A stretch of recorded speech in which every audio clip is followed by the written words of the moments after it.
Hello guys, welcome to today's video. तो guys आज की वीडियो बहुत ज़्यादा इंटरेस्टिंग है क्योंकि आज की वीडियो में मैं आपको थोड़ा सा बताऊंगा कि प्रोग्रामिंग लैंग्वेजेस एक्चुअली काम कैसे करती है। तो जावास्क्रिप्ट का कोर्स स्टार्ट करने से पहले ना, मतलब जावास्क्रिप्ट में डीप में जाने से पहले मैं आपको थोड़ा ओवरव्यू देना चाहता हूँ कि एक्चुअली प्रोग्रामिंग लैंग्वेज कैसे काम करती है, और जो लोग नॉन टेक्निकल बैकग्राउंड से हैं उनके लिए थोड़ी हेल्प हो जाएगी, उनको एक आइडिया बनेगा कि एक्चुअली चीज़ें काम कैसे करती हैं। हमें मशीन से काम करवाना है बेसिकली, ठीक है। तो मशीन है, ये हार्डवेयर है, देखो यहाँ पे ये मेरे पास हार्डवेयर है, ठीक है, हार्डवेयर है, इससे हमें काम करवाना है कुछ भी, ठीक है। तो देखो अब क्या है, जब जब जब ये हार्डवेयर से जब मशीन मशीन से काम करवाने की बात चली, जो साइंटिस्ट थे उनके पास एक ही पावर थी, वो थी इलेक्ट्रिसिटी, ठीक है। तो इलेक्ट्रिसिटी को यूज करके, ठीक है, उन्होंने क्या किया, सर्किट्स डेवलप किए पहले।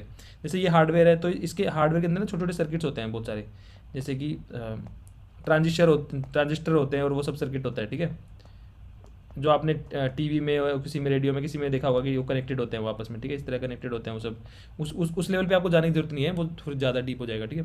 तो ये समझ लो कि एक ना, ये जैसे आपने कोई कोई भी अपने इंस्ट्रूमेंट देखा होगा तो उसके अंदर एक सर्किट होता है, इंटीग्रेटेड सर्किट होते हैं, जो कि बहुत छोटे छोटे सर्किट ही होते हैं जिसके अंदर से इलेक्ट्रिसिटी फ्लो करती है। इनके आपस में बहुत सारे लिंक होते हैं, आपने देखा होगा कि इधर से वो कनेक्टेड है, इससे पूरा एक नेटवर्क होता है इनका, ठीक है। इसमें से करंट फ्लो करता है बेसिकली। करंट कैसे फ्लो करेगा, सिग्नल की फॉर्म में करेगा, इलेक्ट्रिक सिग्नल की फॉर्म में। तो इसमें ना दो तरीके के सिग्नल होते हैं, एक तो होता है हाई वोल्टेज और एक होता है लो वोल्टेज, ठीक है। तो हाई वोल्टेज क्या करता है, हाई वोल्टेज को ना ये लोग जब हम प्रोग्रामिंग में रिप्रेजेंट करते हैं 1 से, और लो वोल्टेज को करते हैं 0 से, ठीक है। तो अब हमें अगर कोई भी सर्किट में करंट फ्लो करना है और उस पर कुछ काम करवाना है, क्योंकि जो भी करंट फ्लो होगा ना वो कुछ मैग्नेटिक वो करेगा, उसके पास पावर होती है, वो कम ज़्यादा करेगा, तो उसके बेस पे वो एक फंक्शनिंग करवाने की कोशिश करते हैं हार्डवेयर से, ठीक है, मैग्नेटिक पावर का यूज़ करके। तो जैसे जो मोटर घुमाते हैं, हम ट्रांजिस्टर का यूज़ करते हैं, तो आपको उस पर जाने की ज़्यादा जरूरत नहीं है। बस ये जान लो कि जो हाई वोल्टेज होती है उसको हम 1 से रिप्रेजेंट करते हैं, और क्योंकि हमें कोई ऐसी लैंग्वेज डेवलप करनी थी जिससे हम लोग हार्डवेयर से बात कर सके, ठीक है। तो हार्डवेयर से बात करने के लिए अगर आपको कोई अब कोई हार्डवेयर है तो उसको किस तरह बात करेंगे, तो उन्होंने 1 और 0 को डेवलप किया कि अगर हम लिखेंगे, जिस मोमेंट पे हम लिखेंगे 1, तो इसका मतलब उस मोमेंट पे हाई वोल्टेज का करंट पास किया जाएगा, और जिस मोमेंट पे हम बोलेंगे 0, उस टाइम पे लो वोल्टेज का करंट पास किया जाएगा, सिंपल, ठीक है। तो इसी तरह जब हम अगर किसी भी चीज़ को लिखते हैं, अगर, तो इसी को ना 1 और 0 की फॉर्म को ही मशीन लैंग्वेज बोला गया, क्योंकि मशीन इसी को समझ पाती थी, ठीक है। ये डायरेक्टली मशीन है, तो ये 1 1 0 0 1 0 0 1 इस तरह की फॉर्म अगर हम बनाते थे, तो जब ये रीड करती थी मशीन इसको, बेसिकली ये मशीन कोड है, बेसिकली ये है मशीन लैंग्वेज, ये है मशीन लैंग्वेज। अभी हम अपनी प्रोग्रामिंग लैंग्वेज पे आएंगे, तो थोड़ा सा मैं आपको एक ओवरव्यू दे रहा हूँ थोड़ा। तो ये मशीन लैंग्वेज है।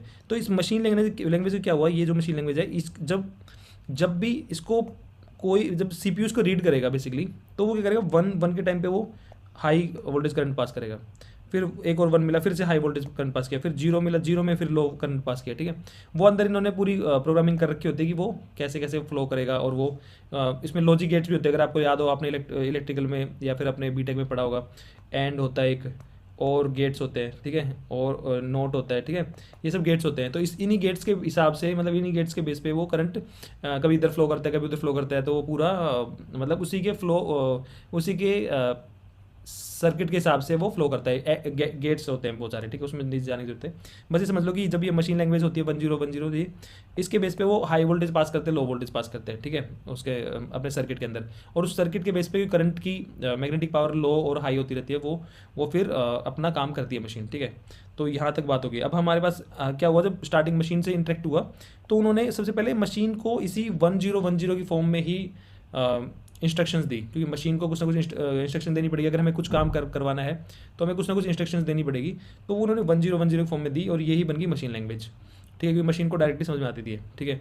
लेकिन अगर मेरे को हेलो लिखना है, मान लो हेलो भी लिखवाना है, अगर मशीन से हेलो लिखवाना है, तो उसके केस में क्या होगा कि हमें बहुत सारे ना मशीन कोड देने पड़ेंगे। जैसे एच है, तो एच का क्या है, हर एक अल्फ़ाबेट है ना, उसका एक एस्काई कोड होता है, एस्काई कोड देखो, एस्काई कोड, ठीक है। एच का एस्काई कोड कुछ भी हो सकता है, जैसे कि 1 1 0 0 0 0 1 0 समथिंग, ठीक है। वो कैसे कन्वर्ट होता है उसमें जाने की जरूरत नहीं है, उसमें भी पैटर्न होते हैं, हेक्साडेसिमल और वो सब करना, वो सब नहीं पढ़ाऊंगा मैं, नहीं तो कंफ्यूज हो जाओगे।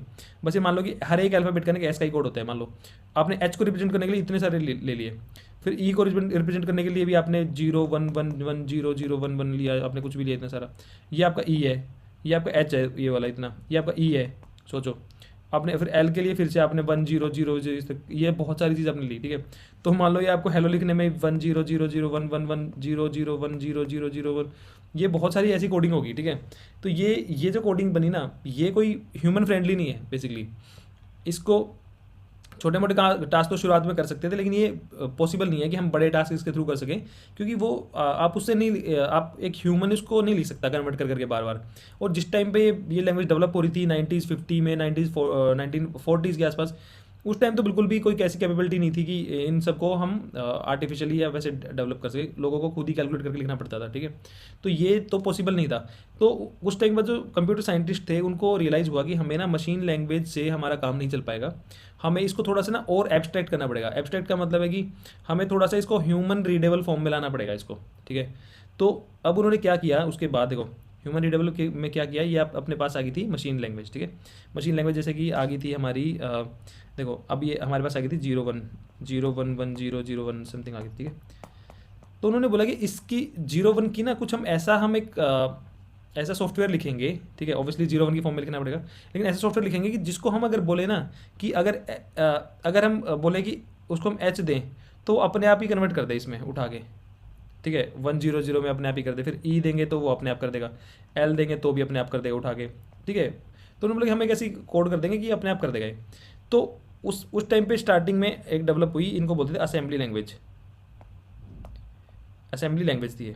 असेंबली लैंग्वेज मतलब कि ये भी बहुत ही लो लेवल की लैंग्वेज थी, और जैसे ये भी प्रोसेसर के लेवल की लैंग्वेज थी, जो इंटेल वगैरह जो मैंने बताया ARM इंटेल वगैरह, ये जो उसी लेवल पे लैंग्वेज थी, उसी लेवल पे कोडिंग होती थी। तो अगर आपने हेलो भी प्रिंट करना है तो आपको बहुत सारी इंस्ट्रक्शन देनी पड़ेगी कि यहाँ पे ये मतलब एक असेंबली लैंग्वेज का अलग कोड होता है, उसमें नहीं जाएंगे। तो आपको कम से कम अगर हेलो प्रिंट करना है तो भी आपको कम से कम 30-40 लाइन का कोड आपको लिखना पड़ेगा, ठीक है। ऐसा इतना इतना होता था इसमें, ठीक है।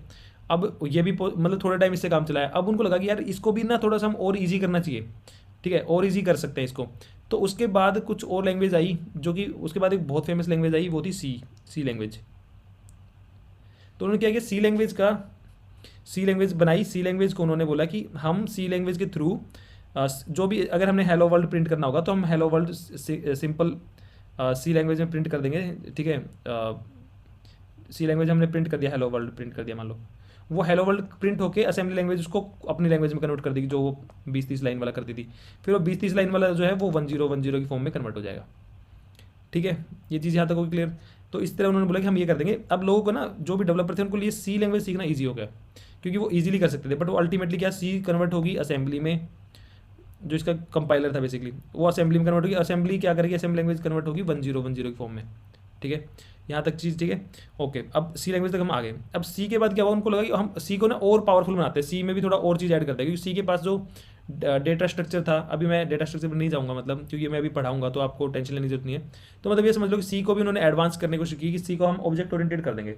सी ऑब्जेक्ट ओरिएंटेड नहीं थी, सी के पास ऑब्जेक्ट नहीं थे, वो मैं पढ़ाऊँगा, आप टेंशन मत लेना। अभी मैं जो बोल रहा हूँ बस कहानी की तरह सुन लो। सी के पास ऑब्जेक्ट ओरिएंटेड नहीं था, तो सी को ऑब्जेक्ट ओरिएंटेड बनाने के लिए उन्होंने फिर लेके आया C++, ठीक है। C++ को तो फिर क्या हुआ, C++ और इजी बन गई थोड़ी। तो अब मान लो आपने C++ में कोड लिखा, वो कन्वर्ट होगा सी के कोड में, वो सी का कोड कन्वर्ट हुआ असेंबली में, असेंबली कन्वर्ट हुई मशीन लैंग्वेज में, ठीक है। और मशीन लैंग्वेज को हार्डवेयर ने रीड कर लिया, मैंने बताया था जो वहाँ पे सर्किट्स लगे होते हैं, ठीक है, ये इसने रीड कर लिया। तो देखो ये आप देख रहे हो ना, ये जो भी ये नीचे की लैंग्वेज है ना, जो भी ये थी, आप जितने इन सब बोलते हैं low level language, low level machine language भी लो लेवल लैंग्वेज है, इसको भी लो लेवल बोलते हैं हम, क्योंकि देखो इनका लेवल नीचे है, ये बिल्कुल मशीन के पास ही है, इनका ह्यूमन रीडेबल नहीं है।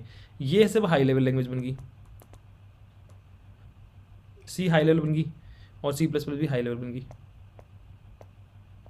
तो इसी तरह हम बोलते हैं कि ये लो लेवल है, ये हाई लेवल लैंग्वेज है। जो मशीन कोड के जितना पास होगी मशीन लैंग्वेज के, वो उतना लो लेवल है, और उससे ऊपर जितना उठते जाएंगे वो हाई लेवल है। मतलब जो कि वो मशीन कोड से तो दूर होगी, लेकिन वो ह्यूमन रीडेबल होगी, हमारे लिए ईजी होगी उसमें कोड करना, ठीक है। अब क्या हुआ, फिर आई जावास्क्रिप्ट। अपनी बात करते हैं जावास्क्रिप्ट की, कर लेते हैं थोड़ी सी बात। जावास्क्रिप्ट आई, जावास्क्रिप्ट का कोड क्या होता है, जावास्क्रिप्ट पहले बनाई, जावास्क्रिप्ट कोड कन्वर्ट होता है सी प्लस प्लस में पहले। मतलब जावास्क्रिप्ट का जो इंटरप्रेटर है वो सी प्लस प्लस में लिखा हुआ है, तो वो सी प्लस प्लस का इंटरप्रेटर उसको रीड करता है पहले, फिर वो सी में कन्वर्ट होता है, फिर असेंबली में, और इस तरह। मतलब अभी तो कुछ शॉर्टकट उन्होंने मार दिए हैं, वो नहीं, बट मैं आपको समझाने के तरीके से बता रहा हूँ कि ये सब है। तो ये और हाई लेवल होगी, ये भी हाई लेवल होगी लैंग्वेज। तो अब ये देखो, जब जब देखो जब अब ये बताओ इनमें से फास्ट कौन सी होगी सबसे ज़्यादा, सबसे ज़्यादा फास्ट कौन सी होगी, सबसे ज़्यादा फास्ट तो यही होगी ना। सीधा 1 0 में लिखा और एक ही स्टेप में उसने एग्जीक्यूट कर दिया सारा कोड, ठीक है। अब आप जितने हाई लेवल जाओगे ना, वो ह्यूमन के लिए उतनी ईजी बन जाएगी, बट वो मशीन के लिए वो टाइम कंज्यूमिंग होगी, क्योंकि उसको अलग अलग फेजेस से गुजरते हुए जाना है। जावास्क्रिप्ट सी कंपाइलर होगा, सी प्लस प्लस कंपाइलर के थ्रू जाएगी, फिर वो सी प्लस प्लस कंपाइलर, क्योंकि सी प्लस प्लस को भी तो रीड करेगा ना कि क्या लिखा है सी प्लस प्लस में, उसका कंपाइलर सी में लिखा हुआ है, फिर सी का मतलब भी तो पता होना चाहिए सी में क्या वो लाइनें लिखी है, उनका क्या सेंस बनता है, तो उसका कंपाइलर। अब मैं आपको कंपाइलर इंटरप्रेटर भी बताऊंगा, अभी रुक जाओ।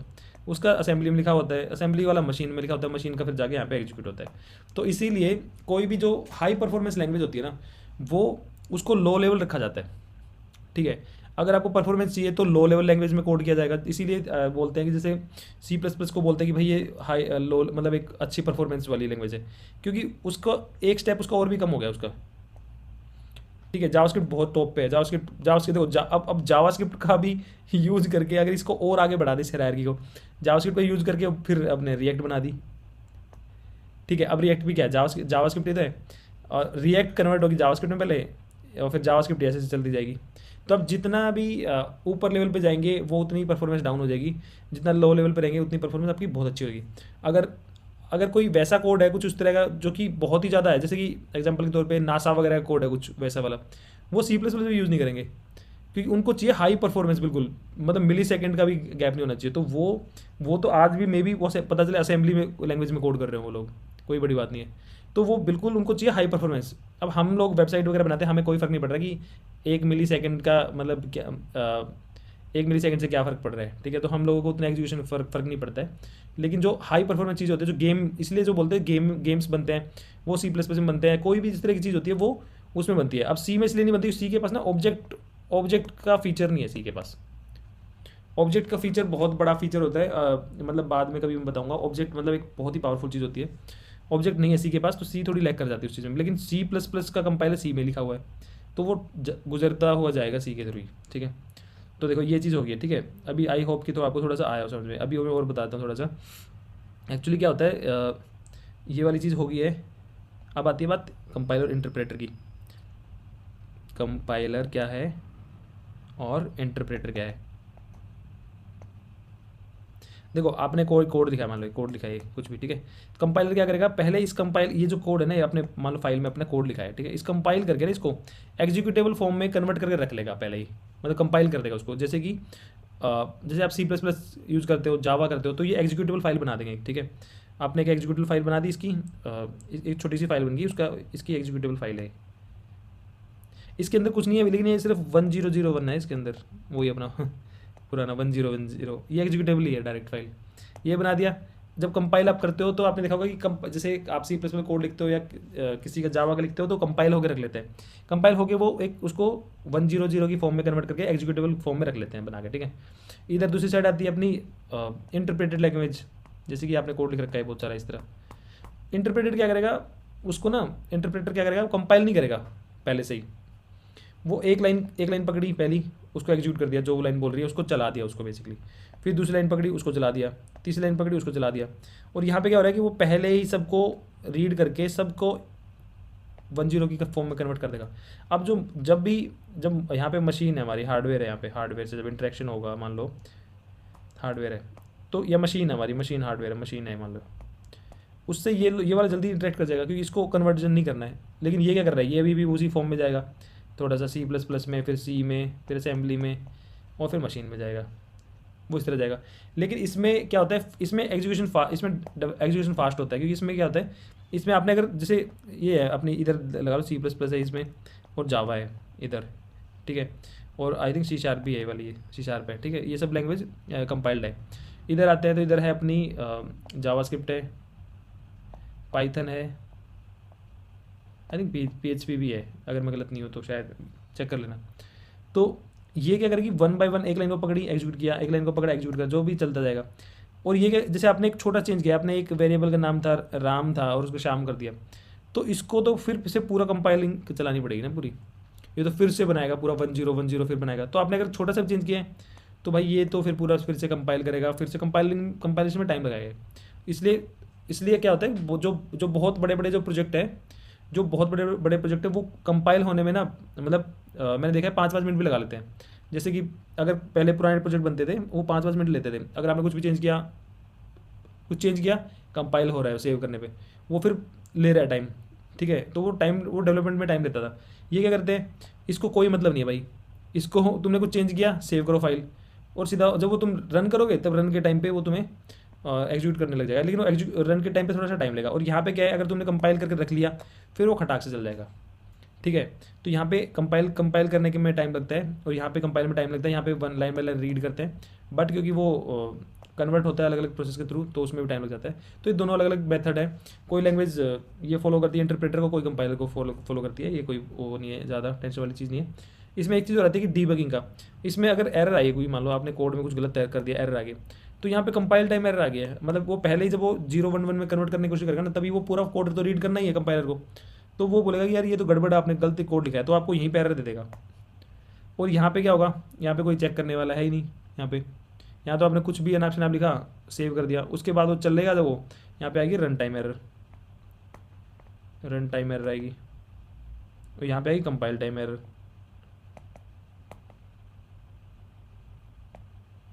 ठीक है। तो यहाँ पे एक है रन टाइम एरर आएगी, एक में कंपाइल टाइम एरर आएगी, ठीक है। तो ये आई थिंक ये इंटरप्रेटर और इसका पार्ट आपका हो चुका है, सही है ना।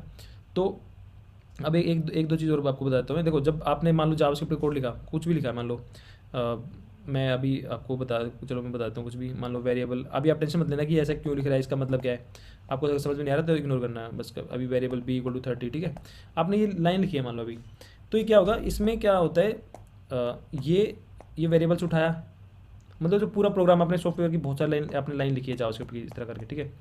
उस लाइन को, उस कोड को उठा के ना पूरा, वो दो तरह की मेमोरी होती है, एक तो रैम होती है अपनी रैंडम एक्सेस मेमोरी, एक होती है रोम अपनी हार्ड ड्राइव वाली, ठीक है। ये हमारी टेम्परेरी मेमोरी होती है, टेम्परेरी, ये हमारी परमानेंट मेमोरी होती है, ठीक है। तो क्या करता है, जो कंपाइलर होगा, देखो हर एक लैंग्वेज का ना कंपाइलर या इंटरप्रेटर तो होगा। देखो अब आपने कोई भी लैंग्वेज बनाई, जैसे आपने बना दिया कोई जिंगल वाला हुर कुछ भी लैंग्वेज, उसको समझाने वाला भी तो होना चाहिए ना, उसका मतलब क्या है। तो हमें अल्टीमेटली कोई भी प्रोग्रामिंग लैंग्वेज है उसको कन्वर्ट हमने जाके मशीन लैंग्वेज में ही करना है फाइनली, क्योंकि मशीन को वही समझ में आती है 1010 की फॉर्म। तो उसको कन्वर्ट करने के लिए इट्स लाइक ए ट्रांसलेटर, ठीक है। वो ट्रांसलेटर भी तो चाहिए ना हमें, तो उस ट्रांसलेटर का क्या होगा, वो बेसिकली वो ट्रांसलेटर क्या करता है, उस पूरे प्रोग्राम को उठाएगा, इसको सॉफ्टवेयर को, और रैम में लोड कर देगा, मतलब जो हमारी कंप्यूटर की जो रैम होती है उसमें डाल देगा पूरा, ठीक है। तो सारे वेरिएबल वगैरह सब जो भी मेमोरी यूज़ होगी वो रैम की यूज़ होती है बेसिकली, रोम की यूज़ नहीं करता कभी कोई प्रोग्राम, तो रैम की मेमोरी में जाता है, मतलब जो अपनी रैम, आपको पता ही होगा फ़ोन में भी रैम होती है, सब होती है, इसलिए रैम ज़्यादा वैल्यू करती है, कि अगर आपकी फ़ोन में डिवाइस में अगर रैम ज़्यादा होगी तो वो ज़्यादा एग्जीक्यूट कर पाएगा चीज़ों को ऑन द स्पॉट, ठीक है। क्योंकि रोम क्या होता है स्टोरेज के लिए होता है, परमानेंट स्टोरेज, ये अपना टेम्परेरी जो एग्जीक्यूशन होता है काम उसके लिए होता है रैम। तो वो जो जाके रैम के अंदर लोड कर देगा अपना, जो भी हमारा कंपाइलर या इंटरप्रेटर होगा वो बाद में रैम में डाल देगा, और रैम उसको CPU को देगी, मतलब रैम के अंदर अलग अलग वो होते हैं स्टैक्स होते हैं, वो बार बार से उठा के CPU को देता रहेगा टास्क करने के लिए, ठीक है। वो अलग अलग चीज़ है, उसको भूल जाओ। तो बेसिक कोई भी प्रोग्राम होता है ना, अगर कोई भी सॉफ्टवेयर मतलब कोई भी प्रोग्रामिंग लैंग्वेज का अगर कोई भी प्रोग्राम है तो वो रैम में लोड हो जाएगा, ठीक है। इसीलिए अगर आपने कोई प्रोग्राम चलाया मान लो और फिर आपने अपनी मशीन को बंद कर दिया तो आपको फिर से चलाना पड़ेगा, क्योंकि वो नहीं हुआ ना कहीं भी, वो रैम है, टेम्परेरी मेमोरी में हुआ था, फिर से मशीन रन करनी पड़ेगी, मतलब फिर से आपको वही रन करना पड़ेगा वो प्रोग्राम, वो क्योंकि वो लॉस्ट हो जाता है ना, क्योंकि आपने वो रैम के अंदर था होता है, वो फिर चला गया वो, समझ लो। फिर दोबारा आप मशीन स्टार्ट करोगे फिर से दोबारा से स्टार्ट होगा वो, ठीक है। तो आई थिंक ये कुछ चीज़ें थी जो कि आपको पता होना चाहिए मशीन के बारे में, या फिर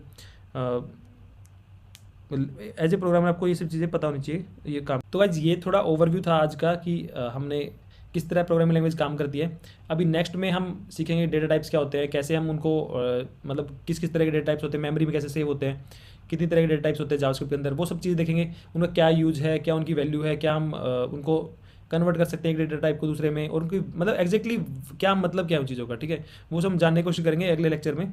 तो अगर आपको वीडियो अच्छा लगा तो प्लीज़ अपने फ्रेंड्स में शेयर करना। तब तक के लिए मिलता हूँ मैं नेक्स्ट अपने लेक्चर में, ठीक है, बाय।